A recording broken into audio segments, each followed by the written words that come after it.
এই পৃথিবীর কোন একজন মানুষ সৃষ্টির শ্রেষ্ঠ হতে চাইলে কি লাগবে? শুধু দিন লাগবে। বলেন কি লাগবে? শুধু দিন। যার ভিতরে আছে সেই শ্রেষ্ঠ, যার ভিতরে দিন নাই সেই নিকৃষ্ট। তাহলে এখন আমাকে জানতে হবে দিন কি জিনিস। জানতে হবে না জানলেই হবে, না মানতেও হবে? জানতেও হবে, মানতেও হবে। আমি জানলাম মানলাম না, এটা হবে না। আমি জানলামই না, তাহলে তো মানার প্রশ্নই আসে না। মানতে চাইলে আগে জানতে হবে। মুহতারাম হাজরিন, দিন হলো কি জিনিস এটা বুঝাবার জন্য একটা মিসাল দিই। আমার এই হাতটা কমপ্লিট হওয়ার জন্য কয়টা আঙ্গুল দরকার? যদি দুইটা কম হয় তাহলে কি কমপ্লিট? যদি দুইটা এদিকে বেশি হয়, এদিকে একটা এক্সেস, এদিকে একটা বাড়তি, তাইলেও কি কমপ্লিট? তাইলেও প্রবলেম, তাইলেও ডিফেক্টেড। একটা হাত ক্লিয়ার কমপ্লিট হাত হওয়ার জন্য কয়টা আঙ্গুল লাগে? 5টা। যদি দুই দিকে দুইটা বাড়তি থাকে, এটাও ডিফেক্টেড। যদি 3টা ঘাটতি থাকে, তাহলে তো আমাদের দেশের মানুষ যে চালাক তারা বলবে এটা হাত না হুজুর, এটা হলো প্লাস। প্লাস বুঝেন নাকি আপনারা? বলবে এটা প্লাস। একটা হাত কমপ্লিট হওয়ার জন্য 5টা আঙ্গুলি লাগে। মনে রাখবেন, দিন হলো 5টা সাবজেক্টের সমন্বয়। কয়টা সাবজেক্টের সমন্বয়? দিন। 5টা সাবজেক্টের সমন্বয় হলো দিন। এই 5টা সাবজেক্ট যদি কারো ভিতরে পুরাপুরি থাকে, সে হলো কমপ্লিট দিনদার। এই রকমের একজন দিনদার মানুষের দাম আল্লাহ পাকের কাছে ফেরেশতার চাইতে অনেক অনেক অনেক গুণে বেশি। কয় সাবজেক্ট? 5 সাবজেক্ট। এই 5টা সাবজেক্টের নাম আমি বলছি, ভালো করে শুনবেন। আকায়েদ, ইবাদাত, মুআমালাত, মুআশারাত, আখলাক। কয়টা নাম বললাম? আকায়েদ, ইবাদাত, মুআমালাত, মুআশারাত, আখলাক। এই 5টা সাবজেক্ট যদি কারো ভিতরে থাকে, সে হলো কমপ্লিট দিনদার। যার ভিতরে 2টা আছে 3টা নাই, সে তো অর্ধেক দিনদার না। যার ভিতরে 3টা আছে 2টা নাই, তাকেও পুরা দিনদার বলা যাবে না। পৃথিবীর সমস্ত মানুষ যদি কাউকে দিনদার বলে, আর তার ভিতরে যদি এই 5 সাবজেক্ট না থাকে, দুনিয়ার মানুষ তাকে যতই স্লোগান লাগাক দিনদারের, আল্লাহর দরবারে সে পুরাপুরি দিনদার বলে বিবেচিত হবে না। কিন্তু দুঃখের সাথে বলতে হয়, আমাদের দেশে বর্তমান আমাদের সমাজে আমরা যাদেরকে দিনদার মনে করি, তাদের ভিতরে একটা সাবজেক্ট মাত্র দেখতে পাই আমরা। একটা সাবজেক্ট কারো ভিতরে দেখলেই সাধারণ লোক তো তাকে দিনদার মনে করেই। আমার মতো বিশেষ মানুষ যারা, তারাও তাকে দিনদারের সার্টিফিকেট দিয়ে দেয়। যেমন আমাদের দেশে দিনদার বলতে কাকে বুঝি? যে লোকের মুখে দাড়ি আছে, দাড়িটা লম্বা, আলহামদুলিল্লাহ, মাথায় টুপি আছে, উপরে আবার পাগড়ি আছে, আরো সুন্দর, পরনে এরকম পাঞ্জাবি আছে ঢিলা ঢোলা, আর যদি জুব্বা হয় তাহলে আরো ভালো। এরপরে লোকটা 5 ওয়াক্ত নামাজ জামাতের সাথে আদায় করে, আউয়াবিন পড়ে, ইশতাক পড়ে, চাস্ত পড়ে, তাহাজ্জুদ পড়ে, সকাল বিকাল আল্লাহর নামের জিকির করে, কোরআনে পাকের তিলাওয়াত করে, রমজান মাসে রোজা রাখে, হজের মৌসুমে হজ করে, হজের মৌসুমে ওয়াজ করে, ওয়াসনে ওয়াজ করায়, এরপরে যাকাত দেয়, এরপরে কোরবানি করে, এরপরে আল্লাহর রাস্তায় 3 দিন 6 দিন 9 দিন 1 চিল্লা 2 চিল্লা 1 সাল লাগায়, এরপরে গরিব দুঃখীদেরকে সহযোগিতা করে, এরপরে মাদ্রাসা করে, মসজিদ করে, এতিমখানা করে, বৃদ্ধাশ্রম করে, দাতব্য চিকিৎসালয় চালু করে দিয়েছে, রাস্তাঘাট ব্রিজ কালভার্ট করে দেয়। এই জাতীয় কাজ যদি আমার দেশের কোনো মানুষ করে, তাহলে আমরা সবাই বলি এই লোকটা একদম পিওর দিনদার।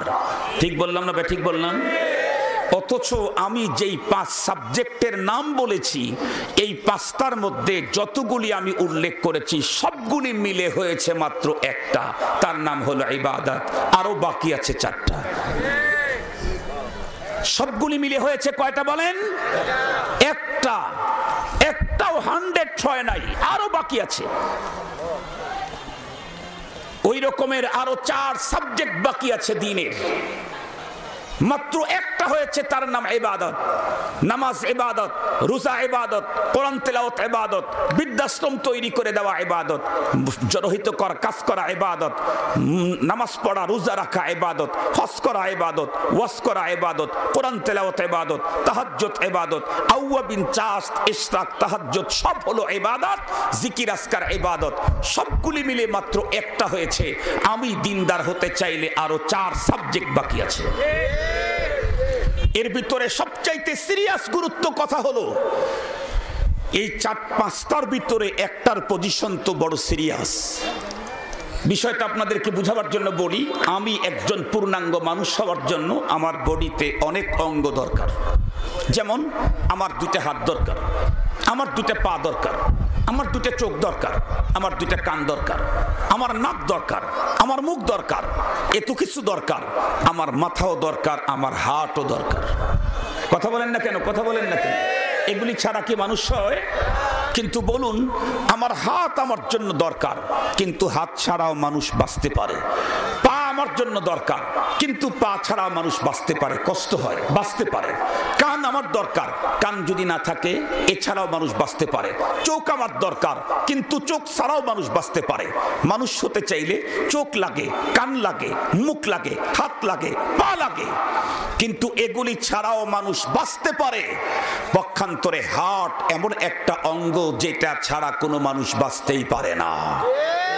কারো হাত আছে, পা আছে, নাক আছে, কান আছে, চোখ আছে, সল ওয়াল এভরিথিং সবগুলি ভালো আছে, শুধু হাত বন্ধ হয়ে গেছে। তাহলে হাত যখন বন্ধ হয়, হাত তখন ধরতে পারে না, পা তখন চলতে পারে না, চোখ তখন দেখতে পারে না, কান তখন শুনতে পারে না, মুখ তখন বলতে পারে না, খুব নাক দিয়ে তখন নিঃশ্বাস নিতে পারে না। মনে রাখবেন, যেই 5টা সাবজেক্টের সমন্বয় দিন, এর ভিতরে প্রথমটা হলো রাসের রইস, আসলুল উসুল, সেটা হলো আকায়েদ। কোন মানুষের যদি আকীদা ঠিক না থাকে, ওর নামাজ তখন কোনো ভ্যালু থাকে না, ওর রোজার তখন কোনো ভ্যালু থাকে না, ওর হজের তখন কোনো ভ্যালু থাকে না, ওর যাকাতের তখন কোনো ভ্যালু থাকে না, ওর উমরার তখন কোনো ভ্যালু থাকে না, ওর জিহাদের তখন কোনো ভ্যালু থাকে না। নামাজের ভ্যালু তৈরি করতে চাইলে তোমার লাগবে হলো হৃৎপিণ্ড, আকায়েদ সহি হতে হবে। রোজার ভ্যালু তৈরি করতে চাইলে আকীদা তোমার শুদ্ধ হতে হবে। আজকে বাংলাদেশে আমরা তাকায়া দেখতেছি, ইবাদত যতটুকুন মুসলমানের আছে, আকীদার অবস্থা চূড়ান্ত জটিল। আকীদার অবস্থা চূড়ান্ত জটিল। মুহতারাম হাজিরিন, আমাদের দেশের কেউ কেউ তো বলে আমরা নাকি পেটন খেয়ে মাদ্রাসায় পড়েছি, তারা পেটন ছাড়াই কোরআন শরীফ আলিফ বা তাসা পড়েছে, ওরা নাকি আমাদের চাইতে বড় দিনদার, ওরা নাকি আমাদের চাইতে বড় দিনদার। আমি তো চ্যালেঞ্জ করতে পারি, ও কেন ওর টোটাল ফ্যামিলির লোকদেরকে নিয়ে আসেন আমাদের সামনে। দিন কাকে বলে এখন পর্যন্ত জানেই না, দিন কাকে বলে এখন পর্যন্ত জানেই না। যে দিন যেই 5টা সাবজেক্টের সমন্বয়ে যেই শিরোনামগুলি বললাম, এই শিরোনামগুলির ব্যাখ্যা যদি ও দিতে পারে, জীবনে কোনোদিন ওয়াজ করতে আসবো না। এখন নিয়ে আসেন, আগামী কালকে থেকে যদি হুজুরের কাছে গিয়ে শিখে আসে তাহলে তো পারবে। আগামীকাল থেকে যদি হুজুরের কাছে গিয়ে শিখে আসে তাহলে তো পারবেই। এখন নিয়ে আসেন, আমি যেই শিরোনামগুলি বলেছি, আকায়েদ, ইবাদত, মুআমালাত, মুআশারাত, আখলাক। মুহতারাম হাজিরিন, খুব ভালো করে বুঝবেন। তাহলে আমি দিনদার হতে চাইলে, সৃষ্টির শ্রেষ্ঠ হতে চাইলে আমার কোনো চেয়ার লাগবে না, আমার কোনো পাওয়ার লাগবে না, 20 তলা বাড়িও লাগবে না, আমাকে এই দেশের প্রেসিডেন্টও হতে হবে না। তবে একটা জিনিস লাগবে, তার নাম দিন। ভুলে গেলেন এত দ্রুত? একটা জিনিস লাগবে, তার নাম, আবার বলেন, দিন পুরোপুরি হওয়ার জন্য কয়টা সাবজেক্ট লাগে? এই হাতটা যেমন কমপ্লিট হওয়ার জন্য 5টা আঙ্গুল লাগে, বৃদ্ধা আঙ্গুলি ছাড়াও হাত কমপ্লিট না, কনিষ্ঠ আঙ্গুল ছাড়াও হাত কমপ্লিট না।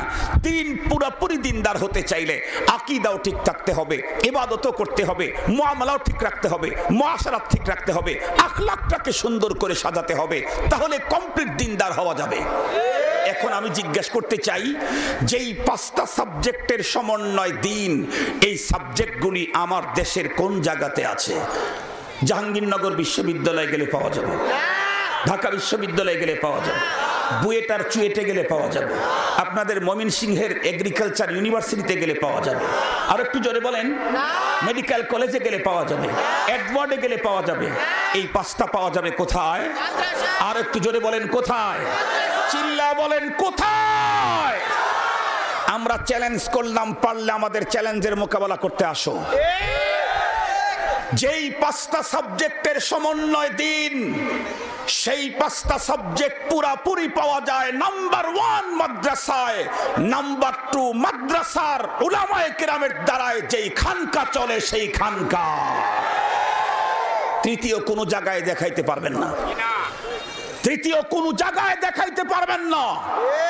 তাহলে যেই দিন ছাড়াতে পারবই না, সেই দিন যেখানে পড়ানো হয়, যেখানে পাওয়া যায়, সেটা আমার জীবনের সবচাইতে প্রথম টার্গেট। কথা বলেন, কথা বলেন। এটা আমার জীবনের প্রথম প্রয়োজন, এটা আমার জন্য প্রথম প্রয়োজন। এই জন্য মুসলমানদেরকে বলতে চাই, মুসলমান মনে রাখবেন, আপনি কি চান আল্লাহর দ্বীনের উপরে নিজে চলতে এবং পরবর্তী প্রজন্ম দ্বীন নিয়ে দুনিয়াতে বেঁচে থাকবে, কবরে যাবে, তাহলে কোনো অবস্থাতেই কওমি মাদ্রাসা বিলুপ্ত হতে দেওয়া যাবে না। এখন ষড়যন্ত্র কিন্তু চলতেছে গভীরভাবে, ষড়যন্ত্র চলতেছে গভীরভাবে। দ্বীনি মাদ্রাসা এবং মাদ্রাসায় পড়ুয়ায় উলামায়ে কেরামের বিরুদ্ধে সূক্ষ্ম ষড়যন্ত্র ওপার থেকে চলতেছে, ওপার থেকে। আমাদেরকে সজাগ থাকতে হবে।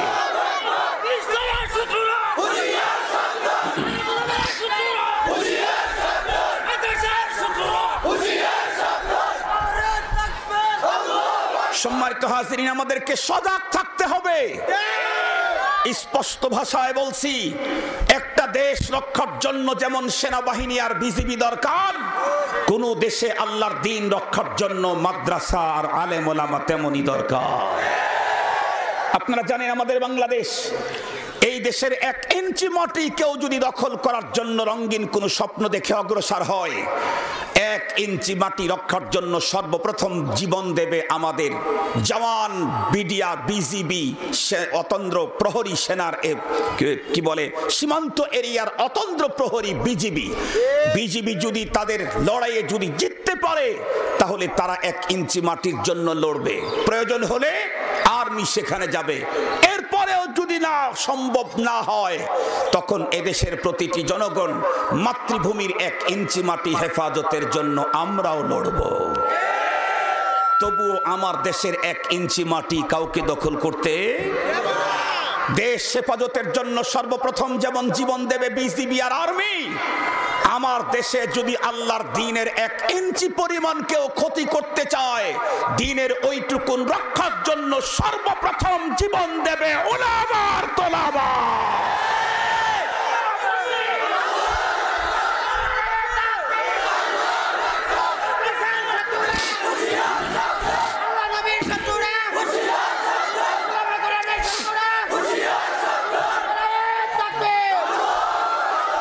আমার এই কথাগুলি কি আমার চাপাবাজি না বাস্তবতা?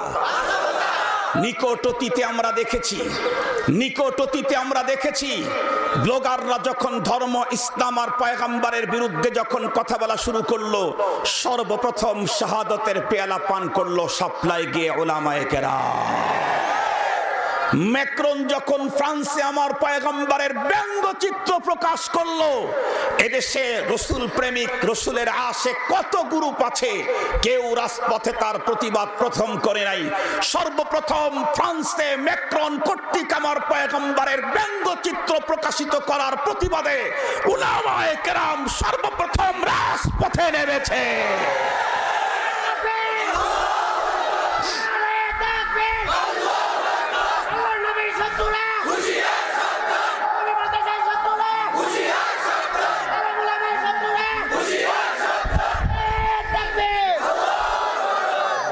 অতীতের নিকট অতীতের বাস্তবতা প্রমাণ করে আমার দেশের 1 ইঞ্চি মাটি রক্ষার জন্য সেনাবাহিনীর যেমন দরকার, আমার এই বাংলায় দ্বীন হেফাজতের জন্য কওমি মাদ্রাসা আলেম ওলামা তার চাইতে বেশি দরকার। মনে থাকবে তো ইনশাআল্লাহ? এই জন্যে আমরা আমাদের জীবনের শেষ বিন্দু রক্ত দিয়ে হলেও কখনো আমাদের এই বাংলার জমিন থেকে দ্বীনি মাদ্রাসাকে ম্লান হতে দেব না। ষড়যন্ত্র যতই পাকা হোক, আমি তো সারা বাংলাদেশ সফর করে যে অভিজ্ঞতা আমার অর্জন হয়েছে, 3.5 জন নাস্তিক আর মুরতাদ 90-92% মুসলমানের দেশে মুসলমানদের বিরুদ্ধে যতই ঝাড়ু মিছিল আর মশাল মিছিল করুক না কেন, বাংলাদেশের বর্তমান বাস্তবতা যা, তা থেকে আমি গ্যারান্টি দিয়ে বলতে পারি, আমি মরলেও আমার কথাটা মরবে না। সেটি হলো আপাতত 1-2 শতাব্দীর মধ্যে বাংলাদেশে ভিন্ন কোন রঙিন স্বপ্ন কারো বাস্তবায়ন হবে না। এ পরিমাণ তরুণ যুবক ইসলামের দিকে ধাবিত, ইউনিভার্সিটি, কলেজ, ইউনিভার্সিটি, সাধারণ শিক্ষিত, অল্প শিক্ষিত, অশিক্ষিত, ব্যবসায়ী, কৃষক, তরুণ যুবক, আলহামদুলিল্লাহ তারা আজকে দিনের দিকে অস্বাভাবিকভাবে অ্যাডভান্স, আগানো ফাস্ট। সুতরাং এই যুবকরা যতদিন পর্যন্ত এদেশে থাকবে ততদিন পর্যন্ত তো ওই স্বপ্ন পূরণ হবেই না। আশা করি এই যুবকদের মাধ্যমে যেই সন্তানগুলি দুনিয়াতে আসবে তারাও ইসলামের অতন্দ্র প্রহরীর ভূমিকা পালন করেই যাবে ইনশাআল্লাহ। আমি আপনাদেরকে ছোট্ট একটা কারগুজারি শোনাবো। এ পর্যন্ত আলোচনার দ্বারাই তো বুঝেছেন দ্বীনি শিক্ষার, মাদ্রাসা শিক্ষার প্রয়োজনীয়তা। আমি শ্রেষ্ঠ হতে চাইলে যেই জিনিস দরকার সেটা কোথাও নাই, আছে মাদ্রাসায়। সুতরাং মাদ্রাসা আমার এমন দরকার যার বিকল্প কোনো ব্যবস্থা নেই। আর একটা সুন্দর কারগুজারি শুনাইলে বুঝবেন মাদ্রাসা শিক্ষার কি পরিমাণে প্রয়োজন। আপনারা জানেন বর্তমান পৃথিবীতে যত ইসলামিক স্কলার আছে এর মধ্যে একজন বড় হলেন পাকিস্তানের সাবেক প্রধান বিচারপতি আল্লামা মুফতি তকি ওসমানী। নাম শুনেছেন তো? শুনেছেন, সবাই না শুনলে অনেকেই শুনেছেন। তকি ওসমানীর জ্ঞান, তার বিচক্ষণতা, তার ইলমি উবুর, তার জ্ঞানের গভীরত্ব, তার পাণ্ডিত্য, এটার প্রকাশ করার কোনো প্রয়োজন নেই। তামাম পৃথিবী তাকে চিনে। উনি তামাম ওয়ার্ল্ড, তামাম দুনিয়া সফর করেছেন 3 বার। পৃথিবীর সর্বপ্রথম সূর্য উদয় হয় যেই রাস্তায়, সেই রাস্তায় উনি গেছেন। পৃথিবীর সর্বশেষ সূর্য অস্ত যায় যেই রাস্তায়, সেখানেও আল্লামা তকি ওসমানী গিয়েছেন। মজার খবর হলো পৃথিবীর সর্বপ্রথম পৃথিবীতে সূর্য উদয় হয় যেই রাস্তায়, সেখানেও কওমি মাদ্রাসা আছে। আরে আল্লাহু আকবার বলেন। শুধু আমার সোনার বাংলায় না, পৃথিবীর সর্বপ্রথম সূর্য উদয় হয় যে রাস্তায়, সেখানেও কওমি মাদ্রাসা আছে। আল্লামা তকি ওসমানী তামাম দুনিয়া ঘুরেছেন। ইরাকে গেছেন অনেকবার। উনি একবার ইরাকের কারগুজারি শুনাইলেন। আমি আপনাদেরকে সেই কারগুজারিটা শুনাই দিই, তাহলে আরো ভালো বুঝে আসবে মাদ্রাসা মুসলমানদের জন্য কি পরিমাণে প্রয়োজনীয় বস্তু। আল্লামা তকি ওসমানী তখন গালিবান চিফ জাস্টিস ছিলেন, পাকিস্তানের প্রধান বিচারপতি। আপনারা বলেন একটা দেশের বিচারপতি যদি আরেকটা দেশে যায় সে রাষ্ট্রীয় প্রটোকল পাবে না? রাষ্ট্রীয় সফরেই গেছেন ইরাকে, রাষ্ট্রীয় প্রটোকল তাকে দেওয়া হয়েছে, 100% সিকিউরিটি, চূড়ান্ত নিরাপত্তা। এরপরে উন্নত স্টার মার্কের হোটেলে তার অবস্থান। উনি কাজ করতেছেন, যে শিডিউল নিয়ে গেছেন শিডিউল মোতাবেক কাজ করতেছেন। 2 দিন 3 দিন পর্যন্ত উনি কাজ করছেন। হুজুর বলেন কিন্তু আমার দিলের ভিতরে 4:30 পর্যন্ত কথা বলা যাবে? হ্যাঁ, 4:30 পর্যন্ত অসুবিধা নেই, তাহলে আমার কথাটাকে কমপ্লিট করতে পারবো। উনি বলেন আমার দিলের ভিতরে কিসের যেন অপূর্ণতা, শূন্যতা, তার মানে কেমন যেন ভালো লাগতেছে না, মনে হয় কি যেন হয় নাই, কি যেন হয় নাই। উনি বলেন আমি খুব অনুসন্ধান চালিয়ে দেখলাম 4 দিন হয় শুধু রাষ্ট্রীয় কাজ করতেছি, এই 4 দিনের মধ্যে আমি দিনই কোনো কাজ করতে পারি নাই, তাই আমার অন্তরের ভিতরে শূন্যতা। আমাদের কন্ডিশন কি আর ওনাদের কন্ডিশন কি? হুম রিজাল নাহনু রিজাল, হুম রিজাল নাহনু রিজাল। তারাও মানুষ, আমরাও মানুষ। আমরা 3-4 দিন পর্যন্ত দিনের যত কাজই করি, তারপরেও দিনের কাজ 24 ঘন্টা করলেও আমাদের মনের মধ্যেও শূন্যতা। কি 4 দিন গেল 200 টাকাও কামাই হলো না। ঠিক বললাম না? ঠিক বললাম? 300 টাকাও ইনকাম করতে পারলাম না। এটা আমাদের দিলের ভিতরে খটন, এটা আমাদের শূন্যতা। কারণ আমরা হলো নাহনু আবনাউদ দুনিয়া, ওনারা হলেন আবনাউল আখিরা। দিনের কাজ করতে না পারাতে অন্তরের ভিতরে ব্যথা। আল্লামা তকি ওসমানী বলেন অন্তরের ভিতরে ব্যথা নিয়ে শেষ পর্যন্ত ভাবতেছিলাম কখন কোন কায়দায় দ্বীনের কাজে অংশগ্রহণ করা যায়, সিস্টেমটা কি হতে পারে। আমি আমার ইরাকে থাকাকালীন সময় সরকারিভাবে আমাকে যে কর্মের তালিকা দিয়েছে তালিকাখানা খুললাম। খোলার পরে দেখি আমার কাজের ভিতরে 3 দিনের কর্মবিরতি রেস্টের জন্য দেওয়া হয়েছে। আমি তখন দিলের দিক থেকে সাংঘাতিক আনন্দিত হলাম, কারণ সরকারি কাজের ভিতরে সরকারের কাজ ফাঁকি দিয়ে ধর্মীয় কাজ করার অনুমতি শরীয়তের মধ্যে নেই। যার কারণে যদিও আমার অন্তরের ভিতরে দ্বীনি কাজ না করার কারণে ব্যথা বেদনা শূন্যতা, কিন্তু রাষ্ট্রীয় প্রোগ্রামকে মিস করে নষ্ট করে সেই জায়গায় দ্বীনের কাজ করার কোনো অনুমতি সিস্টেম যেহেতু শরীয়তে নাই, আমি পারবো না। যখন আমি দেখলাম 2-3 দিনের কর্মবিরতি তখন খুব খুশি হলাম, কারণ এই 2-3 দিন তো আমার রেস্টের জন্য দিয়েছে, আমি যেমন খুশি তেমন কাটাতে পারবো।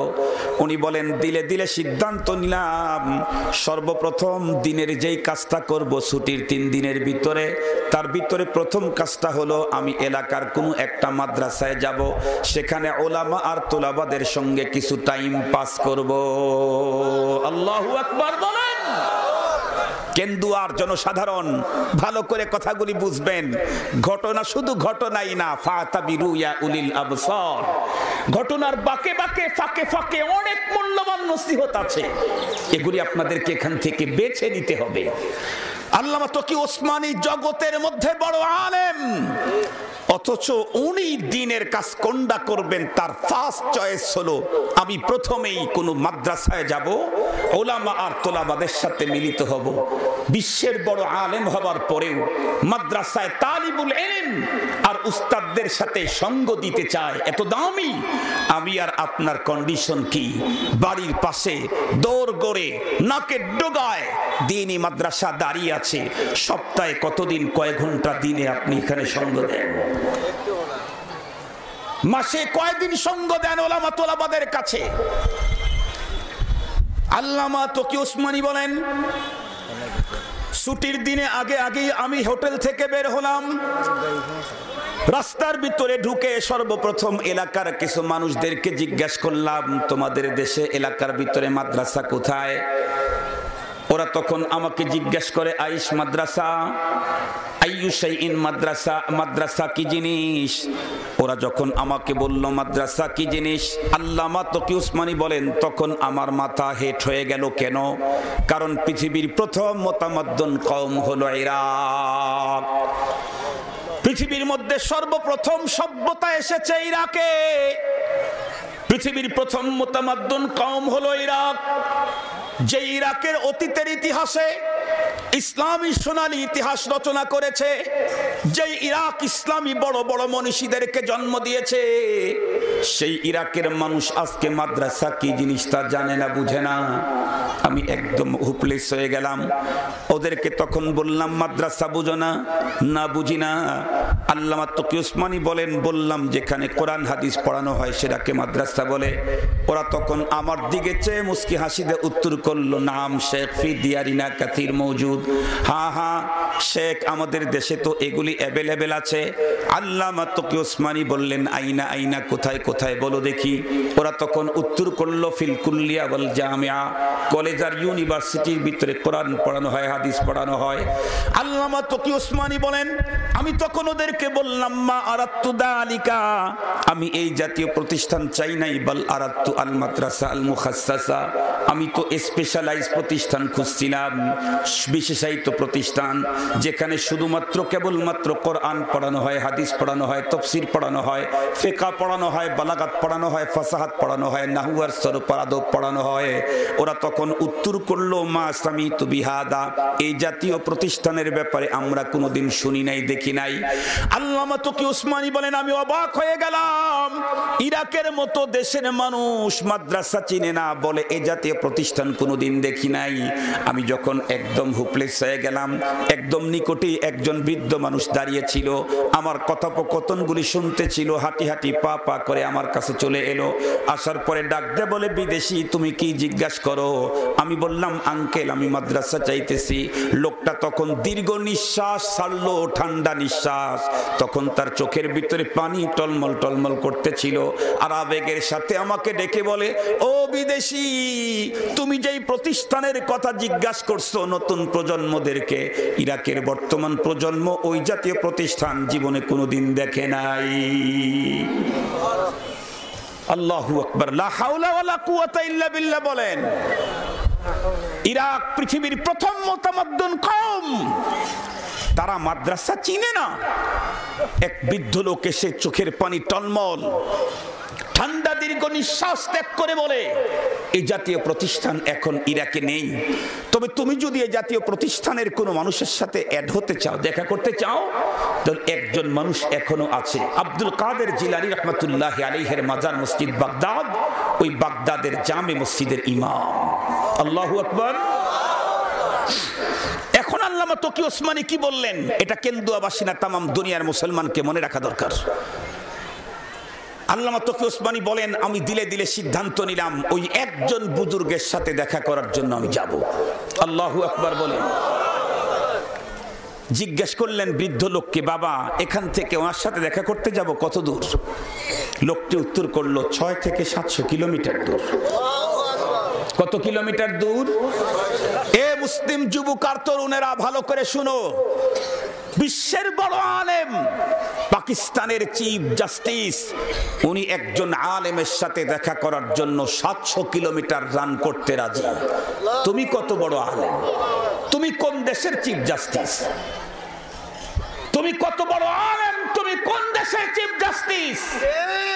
তুমি আলেমকে অবজ্ঞা করো, আলেমের কথাকে কাউন্টার করে বক্তব্য দাও, আবার এই কথা বলো মৌলবাদের কোনো প্রয়োজন নাই, আমার বাবার জানাজা আমি করতে পারি।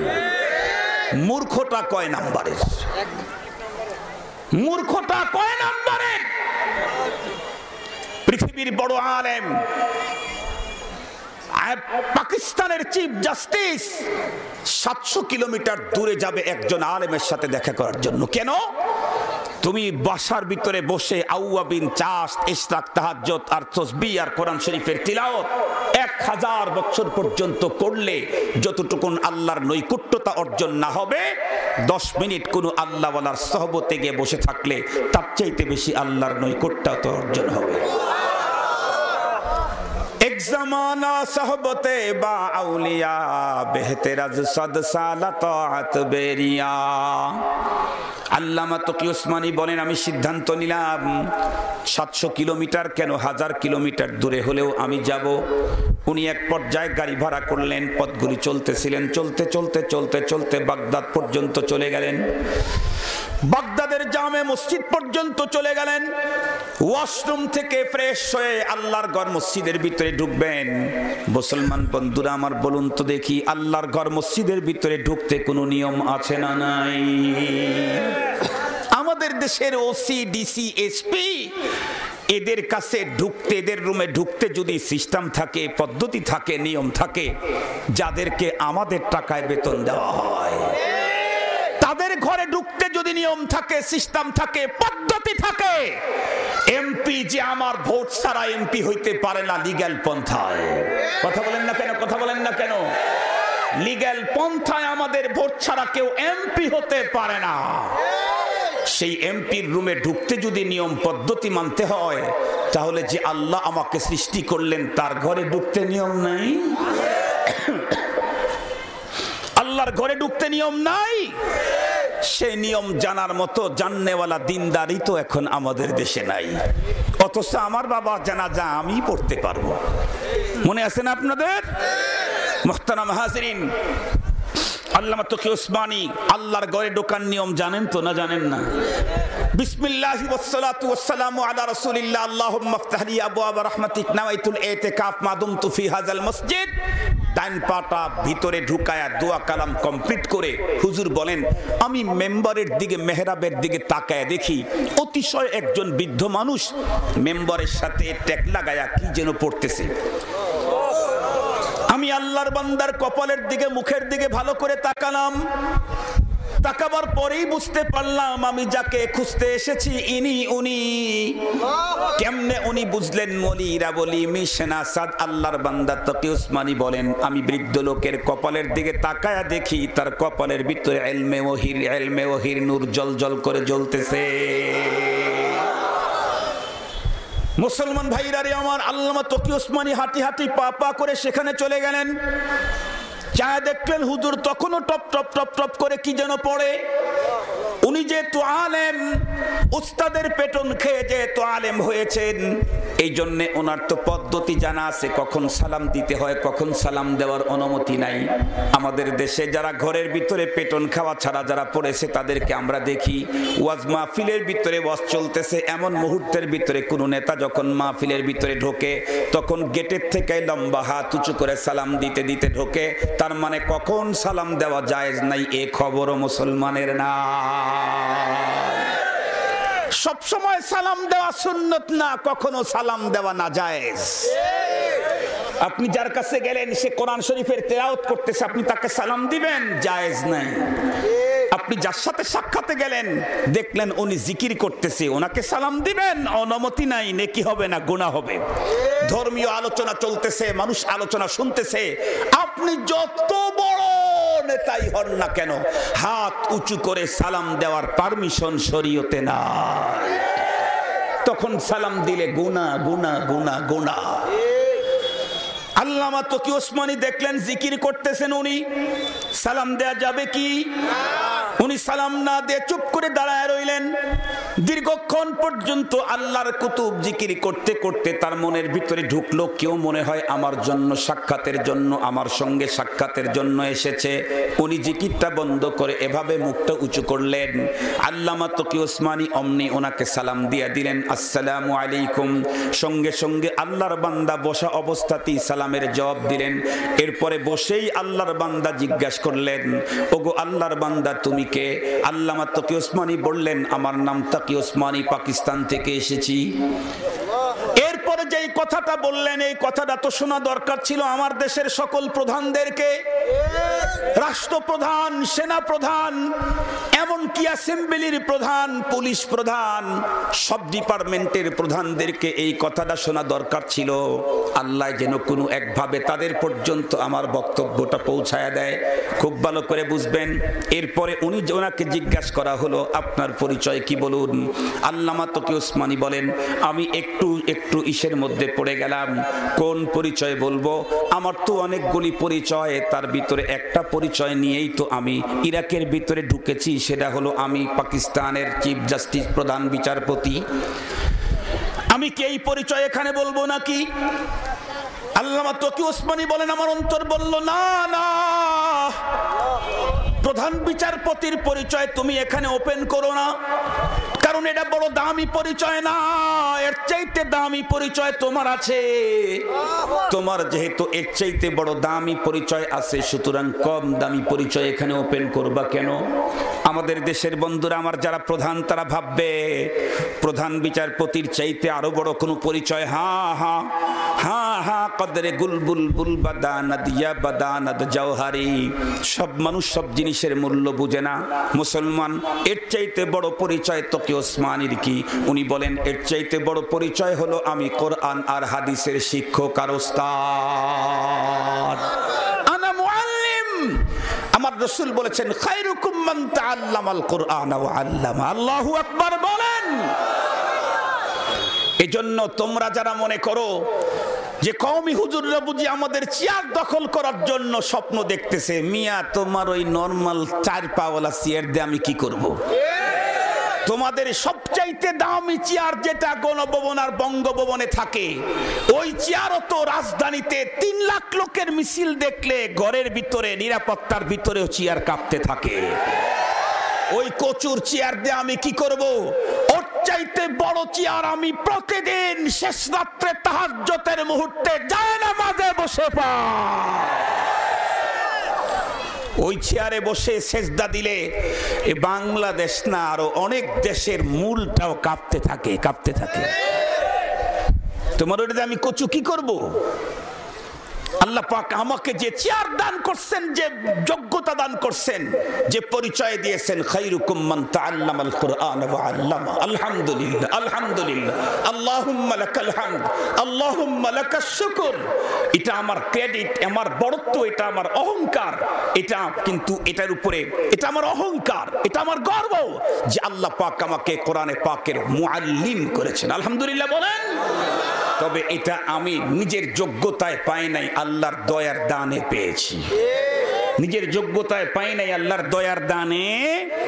আলহামদুলিল্লাহিল্লাযী হাদানা লিহাদা ওয়া মা কুন্না লিনাহতাদিয়া লাউলা আন হাদানাল্লাহ। খুব ভালো করে বুঝবেন মুসলমান। আল্লামা তকি উসমানী বলেন, আমি সিদ্ধান্ত নিলাম প্রধান বিচারপতির এই পরিচয় উন্নত না। এই পরিচয় তো মাত্র কয়েক বছরের না হয় জীবন পর্যন্ত চলবে। মরণের পরে ময়দানে মাহশরে কবরের ভিতরে প্রধান বিচারপতির পরিচয়ের কোনো ভ্যালু নেই।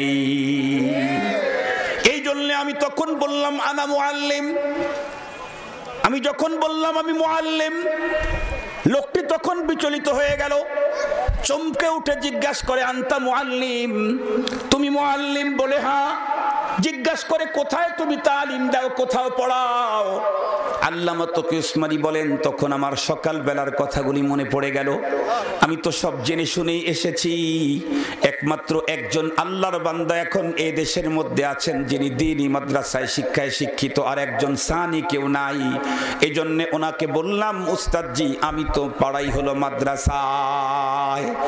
যেই মাত্র মাদ্রাসার নাম বললাম, আল্লাহর কুতুব বড় পীর আব্দুল কাদের জিলানী রহমাতুল্লাহ আলাইহির মাজার মসজিদের ইমামটি তখন মনে হয় যেন চমকে উঠল।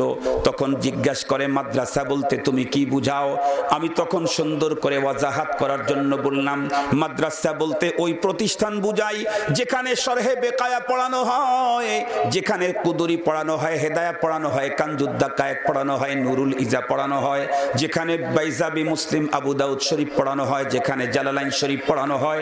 এই জাতীয় কথা যখন বললাম, অতিশয় বৃদ্ধ লোকটা একা একা মনে হয় দাঁড়াইতে পারে না, কিন্তু আমার মুখের শব্দগুলি শোনার পরে কোথা থেকে যেন তার ভিতরে যৌবনের বাহার চলে আসলো।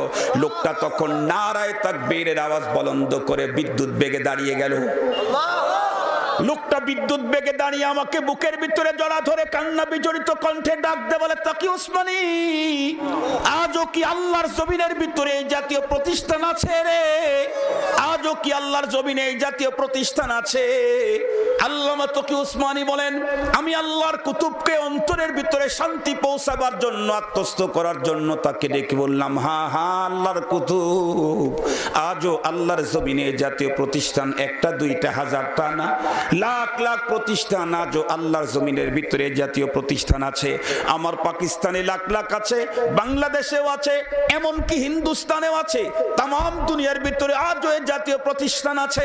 ওই মুহূর্তে বড় পীর আব্দুল কাদের জিলানী রহমাতুল্লাহ আলাইহির মাজার মসজিদের সে আল্লাহর কুতুব তখন ডাক দিয়া অস্ত্র ভিজা কণ্ঠে আল্লামা তকি উসমানীকে বুকের ভিতরে জড়া ধরে ডাক দেয় বলে, তকি উসমানী, বড় পীর আব্দুল কাদের জিলানীর মসজিদের আমি একজন আদনা খাদিম, আমি তোমাকে একটা ওসিয়তনামা তোমার কাছে পৌঁছায় দিচ্ছি, তুমি আমার ওসিয়তনামাটা পাকিস্তানের মুসলমানদের কাছে পৌঁছিয়ে দিও। পাকিস্তানে যাওয়ার পরে পাকিস্তানের মুসলমানদেরকে বলবা তারা যেন তাদের জীবনের শেষ বিন্দু রক্ত দিয়া হলেও কোনোদিন এই জাতীয় প্রতিষ্ঠান ম্লান হতে না দেয়, কারণ এই জাতীয় প্রতিষ্ঠান যতদিন পর্যন্ত থাকবে রে, ততদিন পর্যন্ত দ্বীনের আসল রূপরেখা থাকবে। এই জাতীয় প্রতিষ্ঠান থেকেই তো তৈরি হয়েছে হুসাইন আহমদ বাদারির মতো সিংহ পুরুষ, এই জাতীয় প্রতিষ্ঠান থেকেই তো তৈরি হয়েছে হাকিমুল উম্মত মুজাদ্দিদুল মিল্লাত আশরাফ আলী থানভীর মতো মানুষ এই জাতীয় প্রতিষ্ঠান থেকেই তো তৈরি হয়েছে। জামানার মুহাদ্দিস আনোয়ার শাহ কাশ্মীরি রহমাতুল্লাহি আলাইহির মতো মানুষ এই জাতীয় প্রতিষ্ঠান থেকেই তো তৈরি হয়েছে। মুবাল্লিগ আলম আল্লামা ইলিয়াস রহমাতুল্লাহি আলাইহির মতো মানুষ এই জাতীয় প্রতিষ্ঠান যতদিন পর্যন্ত থাকবে ততদিন পর্যন্ত দ্বীনের আসল রূপরেখা থাকবে। এই জাতীয় প্রতিষ্ঠান যখন ম্লান হয়ে যাবে, লাম ইয়াবকা মিনাল ইসলাম ইল্লা ইসমুহু, পয়গম্বর বলেছেন অবস্থা তখন তাই ঘটে যাবে, নাম থাকবে ইসলাম, কাম কোন মুসলমানের মুসলমানিত্ব তখন আর খুঁজে পাওয়া যাবে না। আমি আল্লামা তকি ওসমানের লিখনের মাধ্যমে, আমার জবানের মাধ্যমে নিকেন্দুয়ার মুসলমানদেরকে আব্দুল কাদের জিলানীর মাজারের সেই কুতুবের ওসিয়তনামাটা পৌঁছিয়ে দিয়ে গেলাম, আপনাদেরকে সামনে বলে গেলাম, আপনাদের পর্যন্ত পৌঁছিয়ে দিয়ে গেলাম। আমাদের জীবনের শেষ বিন্দু রক্ত ফোটা থাকতে আমরা কোনোদিন এই জাতীয় দ্বীনি প্রতিষ্ঠান ম্লান হতে দেব না। রাজি আছেন? রাজি আছেন? হাত উঁচু করে আল্লাহরে দেখান। আল্লাহ তুমি দেখো হাজার হাজার হাজার হাজার মানুষ, আমরা প্রত্যেকে ওবার শিওর আমাদের জীবনে এক ফোঁটা রক্ত থাকতে দ্বীনি প্রতিষ্ঠান ম্লান হতে দেব না। আল্লাহ তুমি সে তৌফিক আমাদেরকে দাও। আল্লাহ আমাদের জমিনকে দ্বীনি প্রতিষ্ঠানের জন্য কবুল করে নাও। আল্লাহ এই জমিনকে দ্বীনি ইসলামী খেলাফতের জন্য কবুল ও মঞ্জুর করে নাও। রব্বুল আলামিন জীবনের শেষ নিঃশ্বাস পর্যন্ত তোমার পক্ষে তোমার কথা, তোমার হাবিবের কথা, কোরআনের কথা, হাদিসের কথা, দ্বীনের কথা বলা, দ্বীনের উপরে চলার তৌফিক আমাদেরকে দান করে দাও। হাত নামান। মুহতারাম হাজিরিন, মনে রাখবেন একটা কথা, মনে রাখবেন একটা কথা, আমার দেশে হাজারো প্রতিষ্ঠান আছে, কোন প্রতিষ্ঠান বলাই তাদের প্রতিষ্ঠানের ব্যাপারে এই কথার দাবি করে নাই, করার সাহসও নাই যে আমাদের প্রতিষ্ঠানটা দ্বীনি প্রতিষ্ঠান, কেবলমাত্র মাদ্রাসা। ঠিক বললাম না? ঠিক বললাম? মাদ্রাসা কি প্রতিষ্ঠান? কথা বলেন, মাদ্রাসা কিসের প্রতিষ্ঠান? আবার বলেন, মাদ্রাসা কিসের প্রতিষ্ঠান?